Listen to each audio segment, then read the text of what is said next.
विद्यार्थियों, मैं doctor Padma Meena BA part second का जो प्रथम प्रश्न पत्र है प्रमुख राज्य व्यवस्थाएं, उसमें मैंने आपको पिछले व्याख्यान में ब्रिटिश संविधान के बारे में बताया था। अर्थात ब्रिटेन कहाँ स्थित है और ब्रिटिश संविधान को कितने कालखंडों में विभक्त किया गया है संवैधानिक दृष्टि से। इन कालखंडों का विवेचन मैंने पिछले व्याख्यान में प्रस्तुत किया था आपके सामने। आज मैं आपके सामने आज के व्याख्यान में मैं ब्रिटिश संविधान का स्रोत क्या क्या है और ब्रिटिश संविधान के बारे में कहा जाता है कि क्या ब्रिटेन का संविधान है और क्या ब्रिटेन का संविधान नहीं है, इसके बारे में मेरा व्याख्यान आधारित रहेगा। सबसे पहले मैं आपको ब्रिटिश संविधान के स्रोतों का उल्लेख कर रही हूँ आपके सामने। तो ब्रिटिश संविधान के स्रोत माने गए जैसे कि महान अधिकार पत्र, ऐतिहासिक प्रलेख, संसदीय अधिनियम, न्यायिक निर्णय, सामान्य विधि और संविधान पर टीकाएं। ये सभी विद्यार्थियों ब्रिटिश संविधान के स्रोत माने गए हैं। तो आज सबसे पहले हम महान अधिकार पत्र, ऐतिहासिक प्रलेख क्या है, ब्रिटिश संविधान का जो स्रोत माना जाता है वो, उसके बारे में मैं आपको बता रही हूँ। ब्रिटेन का संविधान क्या है? एक लंबे समय के ऐतिहासिक विकास का परिणाम है। जैसा कि मैंने आपको पिछले व्याख्यान में बताया था कि किस तरह से किन कालखंडों में किन चरणों में होकर ब्रिटिश संविधान का संवैधानिक विकास हुआ है। तो ये माना जाता है कि जो ब्रिटेन है वो ब्रिटेन का संविधान एक लंबे समय के ऐतिहासिक विकास का परिणाम इसको कह सकते हैं। और संवैधानिक विकास का जो एक लंबा इतिहास रहा उसमें कुछ युग प्रवर्तक घटनाएं हुई जिन्होंने महान अधिकार पत्र, ऐतिहासिक प्रलेखों को जन्म दिया। इस प्रकार के ऐतिहासिक प्रलेखों में सर्वप्रथम था 1215 का मैग्ना कार्टा, 1628 का अधिकार याचिका पत्र, पिटिशन ऑफ राइट्स, और 1689 का अधिकार पत्र जिसे कि बिल ऑफ राइट्स कहते हैं। ये ब्रिटिश संविधान के महान अधिकार पत्र, ऐतिहासिक प्रलेख रहे। जैसा कि विलियम पिट ने कहा कि Magna carta, petition of rights और बिल ऑफ राइट्स तीनों अधिकार पत्र सामूहिक रूप से ब्रिटिश संविधान की इनको बाइबिल माना गया है। दूसरा, संसदीय अधिनियम। ब्रिटेन का संविधान यद्यपि एक अलिखित संविधान है, यानी कि संविधान का लिखित स्रोत नहीं है, लेकिन अलिखित संविधानों में भी कानूनों का अंश होता है। और संसदीय अधिनियम ब्रिटिश संविधान का एक महत्वपूर्ण स्रोत माना गया है। मताधिकार, यानी कि किस तरह से चुनाव होगा, निर्वाचन पद्धतियों, संसद के दोनों सदनों के पारस्परिक संबंधों और सार्वजनिक अधिकारियों के क्या अधिकार और क्या कर्तव्य आदि के संबंध में संसद के द्वारा समय समय पर महत्वपूर्ण अधिनियम पारित किए गए हैं। और ये संसदीय अधिनियम भी संविधान के स्रोत माने गए हैं।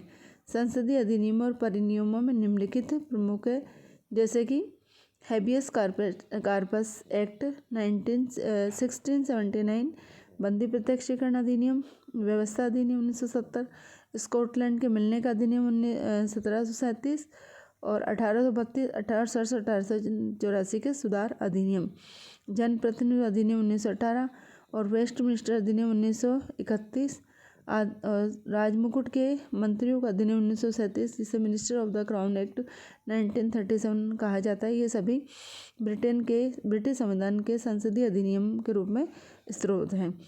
तीसरा है न्यायिक निर्णय, कि न्यायिक निर्णयों का प्रत्येक देश के संविधान के विकास में महत्वपूर्ण योगदान होता है।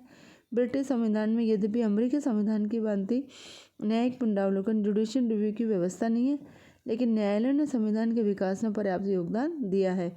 और ब्रिटिश नागरिकों की स्वतंत्रता तो बहुत अधिक सीमा तक न्यायिक निर्णयों का ही परिणाम मानी गई है। जैसे कि उदाहरण के लिए विल्किस बनाम वुड के अभियोग में निर्णय किया गया था कि किसी भी अनाम निर्दिष्ट व्यक्ति की तलाशी अथवा उसके कागजात को अधिकार में लेने का सामान्य अधिपत्र क्या माना गया? अवैध है। इसी तरह सामान्य विधि भी ब्रिटिश संविधान का स्रोत मानी गई है। सामान्य विधि से तात्पर्य उन वैधानिक नियमों से है जिनका निर्माण संसद अथवा सम्राट द्वारा नहीं हुआ, बल्कि जो रीति रिवाज और परंपराओं पर आधारित है और जिन्हें न्यायालय द्वारा स्वीकार किया गया है।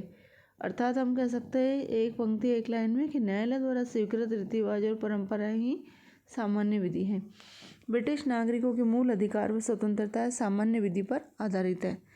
प्रथाएं और परंपराएं, वैसे प्रथाएं परंपराएं भी ब्रिटिश संविधान का एक स्रोत है, लेकिन ब्रिटिश संविधान कैसा है? लिखित और विकसित होने के कारण प्रथाएं परंपराएं यहाँ के संविधान का महत्वपूर्ण स्रोत माने गए हैं।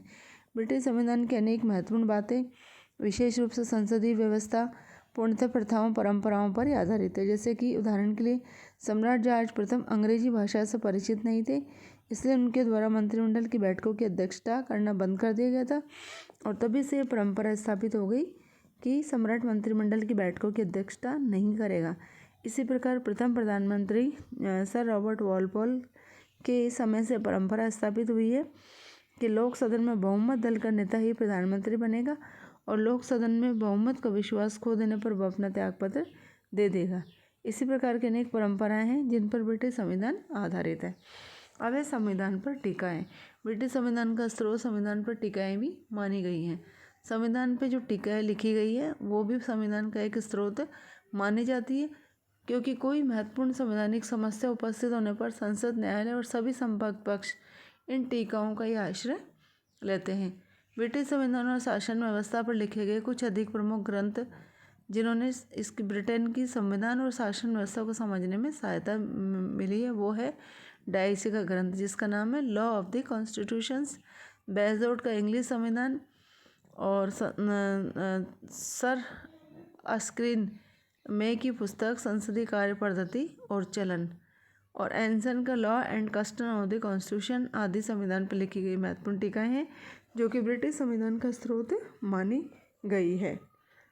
इस तरह से ब्रिटिश संविधान का स्रोत ये सब माने गए। इसी के साथ साथ विद्यार्थियों में आज के व्याख्यान में क्या ब्रिटिश संविधान का अस्तित्व है और क्या ब्रिटिश संविधान का अस्तित्व नहीं है। तो ब्रिटिश संविधान का अस्तित्व नहीं है तो क्यों नहीं है, और है अगर ब्रिटिश संविधान का अस्तित्व है तो क्यों है, इस पर मैं आपके सामने आज का व्याख्यान प्रस्तुत कर रही हूँ। यह माना जाता है कि ब्रिटेन का संविधान नहीं है। ब्रिटेन का संविधान नहीं है। इस विचारधारा के कुछ लेखक रहे जैसे कि टॉमस पेन, डी टॉकविले और उनके समर्थक ये तर्क देते हैं कि ब्रिटिश संविधान का अस्तित्व नहीं है। तो ब्रिटिश संविधान का अस्तित्व नहीं है किन की नज़रों में? फ्रांस के जो प्रसिद्ध इतिहासकार डी टॉकविले और ब्रिटिश लेखक बर्नार्ड भी ऐसे विचार प्रस्तुत करते हैं। अतः टॉमस पेन और उन डी टॉकविल आदि ने यह तर्क दिया कि ब्रिटेन में संविधान का अस्तित्व नहीं है। तो वो कौन कौन से तर्क थे जिनके आधार पर उन्होंने अपना तर्क दिया कि ब्रिटिश संविधान का अस्तित्व नहीं है? पहला तो ये विचारकों ने तर्क दिया कि ब्रिटिश संविधान न तो किसी संविधान सभा का परिणाम है और न ही लेखबद्ध अर्थात ब्रिटिश संविधान को लिखा नहीं गया है। तो टॉमस पेन और डी टॉकविल मानते हैं कि संविधान का निर्माण किसी संविधान निर्मात्री परिषद के द्वारा किया जाना चाहिए, जैसे कि भारत के संविधान जैसे भारत का संविधान लिखा गया है एक संविधान निर्मात्री सभा द्वारा, उसी तरह ब्रिटेन का संविधान लिखा हुआ नहीं है। लेकिन ब्रिटिश संविधान के बारे में ये कहता है कि यह किसी परिषद के विनिश्चयों का परिणाम नहीं और न ही लेखपत्र के रूप में, इसलिए ब्रिटिश संविधान का कोई अस्तित्व नहीं है। दूसरा, ब्रिटिश संविधान क्या है? लचीला है। अमेरिका और फ्रांस आदि देशों के संविधान में जहाँ संशोधन के लिए साधारण कानूनों के निर्माण से भिन्न प्रक्रिया को अपनाया गया है, इसके आधार पर डी टॉकविल और टॉमस पेन अपना ये विचार रखते हैं कि संविधान उसे कहा जा सकता है जिसमें परिवर्तन के लिए विशेष प्रक्रिया को अपनाना आवश्यक हो। तीसरा, संवैधानिक कानून या आधारभूत नियमों का अभाव। अमेरिका और फ्रांस आदि देशों में संविधान की सर्वोच्चता की धारणा को अपनाया गया है, अर्थात इसका तात्पर्य कि संविधान वर्णित नियमों अर्थात संवैधानिक कानूनों की साधारण कानूनों की तुलना में श्रेष्ठता। इंग्लैंड में संविधान की सर्वोच्चता की धारणा को नहीं बल्कि संसद की प्रभुसत्ता की धारणा को अपनाया गया है और इंग्लैंड में संवैधानिक कानूनों और साधारण कानूनों का भी कोई भेद नहीं है। और ब्रिटिश संविधान में आधारभूत नियमों का अभाव होने के कारण उनके द्वारा इसके अस्तित्व पर संदेह व्यक्त किया गया है। अब है कि ब्रिटिश संविधान ये तीन तर्क हुए जिसके आधार पर डी टॉकविले और टॉमस पेन मानते हैं कि ब्रिटिश संविधान का अस्तित्व नहीं है। पहला कौन सा विद्यार्थियों कि ब्रिटिश संविधान न तो किसी संविधान सभा का परिणाम है और न ही लेखबद्ध है। दूसरा, ब्रिटिश संविधान क्या है? लचीला है। और तीसरा है कि संवैधानिक कानूनी आधारभूत नियमों का इसमें अभाव माना गया है। इसलिए इन तर्कों के आधार पर ये विचारक मानते हैं कि ब्रिटिश संविधान का अस्तित्व नहीं है। अब ब्रिटिश संविधान का अस्तित्व है तो अस्तित्व क्यों है? तो डी टॉकविल और टॉमस पेन की विचारधारा को विद्वानों ने ठीक नहीं माना है और इन्होंने जो ब्रिटिश संविधान के अस्तित्व को नकारा है और जो तर्क दिए उन्हें स्वीकार नहीं किया जा सकता, क्योंकि ब्रिटिश संविधान का अस्तित्व है। इसके लिए कि ब्रिटिश संविधान का अस्तित्व है तो वो कौन से तर्क है जो ब्रिटिश संविधान के अस्तित्व होने का प्रमाण देते हैं। पहला है लिखित और अलिखित संविधान का भेद अवास्तविक। जहाँ डी टॉकविल और टॉमस पेन की विचारधारा के अनुसार ब्रिटिश संविधान कैसा है, अलिखित है, लेकिन लिखित और अलिखित संविधान का भेद वैज्ञानिक नहीं है। वास्तव में कोई भी संविधान न तो पूर्णतः लिखित होता है और न ही पूर्णतः अलिखित। दूसरा, ब्रिटिश संविधान का एक अंश लिखित है, जैसे कि ब्रिटेन संविधान के अंतर्गत उत्तराधिकार की व्यवस्था, कार्यपालिका विभागों की व्यवस्था, मताधिकार, निर्वाचन, संसद के दोनों सदनों के पारस्परिक संबंध और कार्यपालिका के कार्य कानून द्वारा निश्चित किए गए हैं। 1215 का मैग्ना कार्टा, 1628 का अधिकार याचना पत्र, 1689 का अधिकार पत्र, 1920 का आयरलैंड की स्वतंत्रता का अधिनियम, 1937 का सम्राट के मंत्री परिनियम और 1947 का ही भारतीय स्वतंत्रता अधिनियम और 1911-1949 के जो संसदीय अधिनियम थे वो ब्रिटिश संविधान के लिखित रूप में आधारित, ब्रिटिश संविधान को लिखित रूप में आधारित मानते हैं। इसलिए ब्रिटिश संविधान का एक अंश ये सब कानून क्या है, लिखित है। इसी प्रकार ब्रिटेन के संविधान भी क्या है, ब्रिटेन में संविधान का अस्तित्व है। ब्रिटिश संविधान केवल सिद्धांत में ही लचीला है, व्यवहार में नहीं। जहाँ डी टॉकविल और टॉमस पेन ये मानते हैं कि ब्रिटिश संविधान कैसा है, लचीला है, लेकिन सैद्धांतिक दृष्टि से ब्रिटिश संविधान लचीला है, लेकिन लचीला होने के कारण उसे संविधान मानने से इनकार कैसे किया जा सकता है।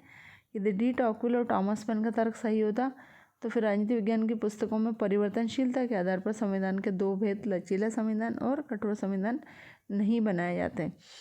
व्यवहारिक रूप में ब्रिटिश संविधान केवल सिद्धांत में लचीला, वास्तविक रूप में ब्रिटिश व्यवहार में ब्रिटिश व्यक्तियों की रूढ़िवादिता और उनकी इतनी अधिक राजनीतिक परिपक्वता है, इसके कारण ये संविधान कैसा बन गया, कठोर बन गया है।